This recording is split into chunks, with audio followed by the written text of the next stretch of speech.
बिस्मिल्लाहिर्रहमानिर्रहीम। Welcome to सरकारी job गुरु। दोस्तों, आज की इस वीडियो में हम बात करेंगे कि रेस्क्यू 112 के लिए जो साइकोमेट्रिक टेस्ट अभी कंडक्ट होगा उसके लिए आपने तैयारी किस तरह से करनी है और उसमें कौन कौन सी चीज़ों का आपने ख्याल रखना है। तो इस वीडियो में मैं आपको डिटेल में बताऊंगा कि कौन सी चीज़ें आप जिन चीज़ों का ख्याल रखते हुए ये टेस्ट पास कर सकते हैं। साइकोमेट्रिक टेस्ट की आप ये वीडियो अगर देखने के बाद आपको मैं 100% यकीन दिलाता हूँ कि साइकोमेट्रिक टेस्ट पास करना आपके लिए कोई मसला नहीं होगा। इसमें कोई रॉकेट साइंस नहीं है, ये बिल्कुल आसान टेस्ट है। आपने चंद चीज़ें बस समझनी है, 4 से 5 चीज़ें मैं आपको इस वीडियो में समझाऊंगा। आपने अगर वो ठीक से समझ ली तो ये टेस्ट आसानी से पास हो जाएगा। इसमें आपकी जहानत, आपकी जनरल नॉलेज या आपकी दूसरी एप्टीट्यूड किसी चीज़ की आपको ज़रूरत नहीं होती। ये 4-5 चीज़ें आपने अगर समझ ली तो आप ये वीडियो देखने के बाद आराम से ये टेस्ट पास कर सकते हैं। तो चलते हैं कि देखते हैं कौन सी चीज़ें हैं। साइकोमेट्रिक टेस्ट जो एसएसयू का होगा उसमें ये 5 किस्म के सवालात होंगे। ठीक है, अब ये 5 किस्म के सवालात मैं आगे वाली स्लाइड्स में एक एक करके आपको बताता हूँ। सबसे पहला होता है वर्बल इंटेलिजेंस टेस्ट। ठीक है, जिसमें ये सिंपल सी सीरीज़ आती हैं या सिंपल सवालात होते हैं, उनको आपने देख के इसमें से आंसर निकालना है। अब आप देख सकते हैं कि 2, 3, 5, 7 ये सारे क्या हैं, ये आप इनको गौर से देखें तो ये प्राइम नंबर्स हैं। तो प्राइम नंबर्स वो होते हैं जो अपने और सिर्फ 1 के टेबल में आते हैं। तो देख लें कि 7 के बाद जो है ना वो 11 आएगा। तो ये कितना सिंपल सा एक क्वेश्चन था और ये 1 सेकंड में या 2-3 सेकंड में आप इसको कर सकते हैं। आप इसकी प्रैक्टिस करेंगे। इसके बाद आता है पर्सनालिटी टेस्ट। पर्सनालिटी टेस्ट में ये होता है कि एक सेंटेंस दिया जाता है। अब आपने बताना होता है कि आप उसके साथ एग्री करते हैं, स्ट्रांगली एग्री करते हैं, डिसएग्री करते हैं या स्ट्रांगली डिसएग्री करते हैं। अब ये कह रहा है कि I take stress in pressure situation, यानी मुश्किल सिचुएशन में मैं दबाव में आ जाता हूँ। ठीक है, तो एसएसयू कमांडो के लिए आप जा रहे हैं। ठीक है, आपको कहीं पर मिशन पर जाना होगा, कहीं पर कुछ लोगोों को रेस्क्यू करना होगा, कहीं पर जो है ना वो फाइट करनी होगी। तो अगर आप मुश्किल सिचुएशन में प्रेशर में आ जाते हैं तो आपको वो वहीं पर फेल कर देगा। तो आपने इसमें के लिए कहना है स्ट्रांगली डिसएग्री। ठीक है, यानी मैं मुश्किल सिचुएशन में कभी भी प्रेशर में नहीं आता। ठीक है, इसी तरह के सवालात होंगे। अब आप कुछ और जो है ना वो सवाल पूछ सकता है वो कि ऐसे बोला होगा कि मैं जो है वो जंग के दौरान बहादुरी से काम लेता हूँ। तो ऐसा सेंटेंस लिखा होगा। तो उसके लिए आपने क्या करना है, उसको आपने स्ट्रांगली एग्री करना है।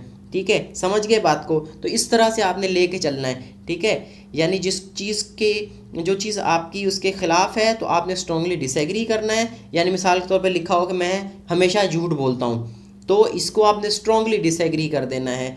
या कोई ऐसी सिचुएशन आ जाती है जिसमें मिक्स सा आंसर होता है कि यानी जब मैं हार रहा हूँ या मेरा जो है वो मेरा स्क्वाड हार रहा हो तो मैं उसकी जान बचाने की कोशिश करता हूँ, ना कि उसको और सिचुएशन में फंसाऊँ।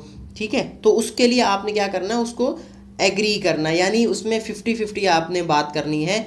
ठीक है, क्योंकि जाहिर सी बात है, अक्लमंदी तो यही है ना कि जब एक सिचुएशन में आप बहुत ज़्यादा फंस चुके हैं, अब आप समझते हैं कि उस पर काबू आप नहीं पा सकते, तो उससे रिट्रीट करना, यानी पीछे आ जाएं और फिर दोबारा तैयारी के साथ आगे जाएं। तो इस तरह के ये 3-4 जो मैंने एग्जांपल दी ये आप समझ लें। तो इसमें कोई मुश्किल बात नहीं है, आसान सी बात है। फिर ये टेस्ट इंग्लिश में भी आ सकता है, उर्दू में भी आ सकता है। मैं मुश्किल हालात में दबाव में आ जाता हूँ, वही बात। बहुत ज़्यादा मुत्तफिक यानी स्ट्रांगली एग्री, बहुत ज़्यादा गैर मुत्तफिक स्ट्रांगली डिसएग्री, मुत्तफिक मतलब एग्री, गैर मुत्तफिक मतलब डिसएग्री, और कुछ अंदाज़ा नहीं मीन्स नो आइडिया। कुछ ऐसे होते हैं जिसमें इंसान को देना पड़ जाता है कि नो आइडिया। उसके बाद टेस्ट आता है वर्ड एसोसिएशन टेस्ट, यानी स्क्रीन पर एक अल्फाज डिस्प्ले किया जाता है।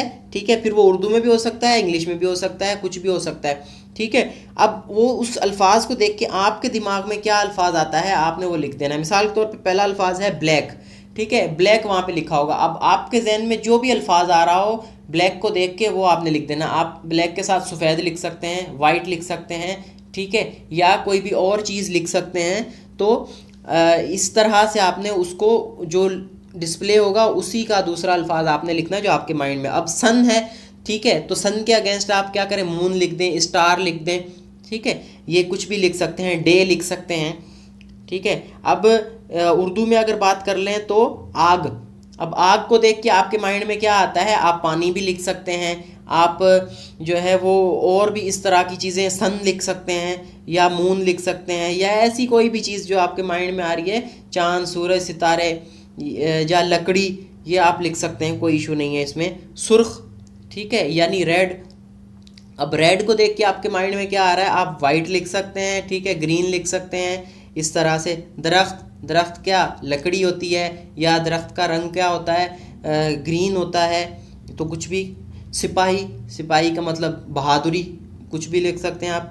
दुश्मन, अब दुश्मन को क्या है, आप उसके साथ क्या करते हैं, उसके साथ फाइट करते हैं, जंग भी लिख सकते हैं वहाँ पर, और बहादुरी भी लिख सकते हैं, फ़ौज भी लिख सकते हैं, इस तरह से। मतलब उस अल्फाज को देख के आपके माइंड में क्या आ रहा है, लाजमी नहीं है कि उसका अपोजिट हो या उसी के जैसा अल्फाज हो, जो अल्फाज आपके माइंड में आ रहा है। अल्फाज नेगेटिव नहीं होना चाहिए, मकसद बात का ये है कि अल्फाज जो है वो नेगेटिव नहीं होना चाहिए, अल्फाज जो है ना वो कूल अल्फाज होने चाहिए, पीसफुल अल्फाज होने चाहिए, उसमें आपकी ऑनेस्टी शो हो, आपकी बहादुरी शो हो, और ये नहीं है कि उसमें नज़र आए कि आप बुज़दिल हैं, ठीक है। तो इस तरह की चीज़ें जो है ना वो उससे आप अवॉइड करें और इन टेक्निक्स को आजमाएं, ठीक है। मदद, हेल्प, तो उसमें आप लिख सकते हैं कि सोल्जर, ठीक है, या रेस्क्यू, या एम्बुलेंस, या इस तरह के जो भी अल्फाज हैं वो आप लिख सकते हैं। अब सेंटेंस कंप्लीशन टेस्ट, अब सेंटेंस कंप्लीशन टेस्ट में आप देख सकते हैं ये उर्दू में भी होता है, इंग्लिश में भी होता है, यानी जो हायर पोस्ट होती हैं 17 ग्रेड की, 16 ग्रेड की, उसमें क्या होता है, ये इंग्लिश में सेंटेंसेस देते हैं, और जो नीचे की पोस्ट होती हैं, ठीक है, कांस्टेबल होगी, या उसके अलावा सब इंस्पेक्टर है, या असिस्टेंट सब इंस्पेक्टर है, या दूसरे जो है ना लेडी कांस्टेबल हैं, उसके लिए ये उर्दू में दे देते हैं। तो बात, ट्रिक एक ही है, एक ही तरह से आपने इसको करना है। यानी मुझे अफसोस होता है जब, ठीक है, ये इतना सेंटेंस है, आगे इसके डॉट डॉट डॉट्स हैं, तो आपने इसको कंप्लीट करना है। मुझे अफसोस होता है जब मैं किसी की मदद नहीं कर सकता, आप इसको ऐसे लिख सकते हैं। मेरे लिए मुश्किल है, मेरे लिए क्या मुश्किल है, अब इसमें ऐसे नहीं लिखना मेरे लिए मुश्किल है कि मैं जंग में लड़ सकूं, नहीं, आपने इसको घुमाना इस तरह से, मेरे लिए मुश्किल है कि मैं दूसरों की जो है ना वो पर्सनल प्रॉब्लम्स को सॉल्व करूं, ठीक है। मैं नहीं भूल सकता, मैं क्या नहीं भूल सकता, यानी मैं अपने कॉलेज के डेज़ नहीं भूल सकता, बस मैं नहीं भूल सकता अपने कॉलेज के दिन, ठीक है। मैं रात को सोता हूँ, जब मैं रात को सोता हूँ तो मैं अल्लाह ताला को याद करके सोता हूँ, लोगों को माफ़ करके सोता हूँ, या पूरे दिन का जो अपना वो है उसका हिसाब लगा के सोता हूँ, ऐसे लिख सकते हैं आप। जब मैं थक जाता हूँ, जब मैं थक जाता हूँ तो क्या करता हूँ, ज़ाहिर है मैं जो है ना वो थोड़ी देर बैठ के सुकून करता हूँ, या मैं जो है ना अल्लाह ताला को याद करता हूँ, या जो है ना वो मैं नाउमीद नहीं होता, ऐसे लिख सकते हैं, ठीक है। मैं मदद नहीं करता, यानी मैं मदद नहीं करता, आगे इसके लिखना है, यानी इसका आप ये लिख सकते हैं, मैं मदद नहीं करता उन लोगों की जो खुद कुछ नहीं करते, ठीक है। अब देखें कैसे नेगेटिव सेंटेंस को आपने पॉजिटिव बना दिया, ठीक है। मैं सज़ा देता हूँ, ठीक है, किसको सज़ा देता हूँ, जो अपना काम टाइम पे नहीं करते या अपने काम में बेईमानी दिखाते हैं। मैं नाकाम हुआ, ठीक है, अब ये देखें मैं नाकाम हुआ, आई फेल, तो इसमें आपको ये लगेगा कि अब इसको कैसे पॉजिटिव किया जाए। मैं नाकाम हुआ अपने दोस्त के घरेलू मसले को हल करने में, या अपने दोस्त की फाइनेंशियल हेल्प करने में मैं नाकाम हुआ, तो इसमें कोई इशू नहीं है। आपकी सेहत पे या आपकी जो पर्सनैलिटी है उसके ऊपर कोई भी इसमें नेगेटिव बात नहीं आई। हाँ, मैं नाकाम हुआ, अब ऐसे लिखें कि मैं मैट्रिक के इम्तिहान में नाकाम हुआ, मैं जो है ना ये एसएसयू का टेस्ट पास करने में नाकाम हुआ, ये नेगेटिव है, ये आपकी जो है ना नाउमीदी को शो करा रहा है कि आपके अंदर नाउमीदी है, आप दोबारा कोशिश नहीं करना चाहते, इस तरह की बातें। लेकिन जो बातें आप इसमें मैं नाकाम हुआ, अब दूसरों की किसी भी बात पे, ऐसी बात जिसका आपकी पर्सनैलिटी से कोई ताल्लुक़ नहीं, यानी आप उसकी फाइनेंशियल हेल्प नहीं कर सके, ठीक है, या अब ऐसी भी नहीं है कि इसमें आप लिख दो मैं नाकाम हुआ अपने दोस्त की जान बचाने में, ठीक है, या अपने दोस्त की जो है ना वो दुख दर्द बांटने में, ये बातें नेगेटिव हैं, ठीक है। इन चीज़ों से अवॉइड करना है, आप वो बात लिखें ही नहीं।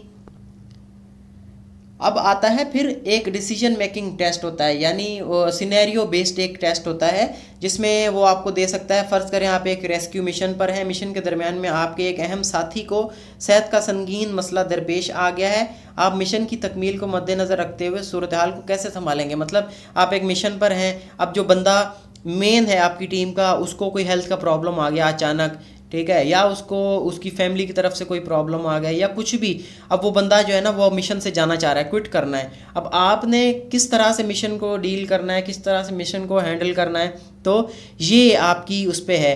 तो आपने इसका आंसर खुद तलाश करना है, मैं इसका आंसर आपको नहीं बता रहा। यानी इसमें चीज़ें वो रखनी है कि आपने शो कराना है कि आपने अच्छी प्लानिंग की हुई होगी, ठीक है, इसलिए वो बंदा अगर चला भी जाएगा तो अब मैंने प्लान भी तैयार किया होगा, मैं दूसरे बंदे को उसकी जगह डिप्यूट कर दूंगा। ऐसे नहीं है कि बस एक ही बंदे के ऊपर मेरी टीम चल रही है, मैं उसी के ऊपर रिलाय कर रहा हूँ, बाकी मेंबर भी जो है ना मेरी टीम के वो अच्छे हैं। तो इस तरह से आप इसको अगर दिखाएंगे तो इसमें बेसिकली शो क्या कराना है, इस क्वेश्चन का आंसर वो क्यों आपसे मांग रहा है, इसलिए कि वो देखना चाह रहा है कि आपकी प्लानिंग कितनी अच्छी है, ठीक है, आपकी टीम मैनेजमेंट कितनी अच्छी है, आप आगे की सोच कर फिर कोई भी काम करते हैं या ऐसे ही बस चल दिए, बस जो जिस तरह से भीड़ चाल में एक चल दिया। तो ये बात है। अब इसके बारे में साइकोमेट्रिक टेस्ट के बारे में, ये तो एसएसयू का मैंने आपको बता दी, इसके बारे में बाकी वीडियोस भी हैं जो मिनिस्ट्री ऑफ डिफेंस के टेस्ट के लिए मैंने बनाई है। अब साइकोमेट्रिक टेस्ट हर किसी में एक जैसा ही होता है, अब इसमें कोई चेंजेस नहीं होती कि अगर जो है वो रेस्क्यू 112 वाले ले रहे हैं तो वो अलग लेंगे, एसएसयू वाले अलग लेंगे, या जो मिनिस्ट्री ऑफ डिफेंस है वो अलग लेगी, एफआईए अलग लेगी, ऐसे नहीं होता। इसमें बेसिक टेक्निक्स एक ही होती हैं और इसका साइकोमेट्रिक टेस्ट एक ही जैसा होता है। हाँ, सेंटेंसेस मुख्तलिफ हो सकते हैं, क्वेश्चन मुख्तलिफ हो सकते हैं, कोई आसान हो सकते हैं, कोई मुश्किल हो सकते हैं, बाकी इसमें सारी एक ही जैसी बातें होती हैं, एक ही जैसी ट्रिक होती है, एक ही चीज़ें चेक कर रहे होते हैं वो। ये आप वीडियोस मैंने पहले बनाई हैं मेरे चैनल पे, आप नीचे जाएंगे तो ये वीडियोस आपको ज़रूर मिल जाएंगी। सेंटेंस कंप्लीशन टेस्ट, इसके अलावा ये इसमें intelligence test, personality test, word association test, और ये सारे टेस्ट आपको पार्ट 1 पार्ट 2 ये मिल जाएंगे। ये इसमें डिस्प्ले करा रहा है किस तरह से, ये लिंक दिए हुए हैं, आप भी नीचे जाएंगे ना इस वीडियो की डिस्क्रिप्शन में तो आपको ये मिल जाएंगी वीडियोज़। Thank you. अगर आपको ये वीडियो पसंद आई है तो प्लीज़ इस चैनल को लाइक करें, इसको सब्सक्राइब करें और दोस्तों तक शेयर करें, और अगर कोई बात समझ में नहीं आई तो नीचे कमेंट करें। Thank you.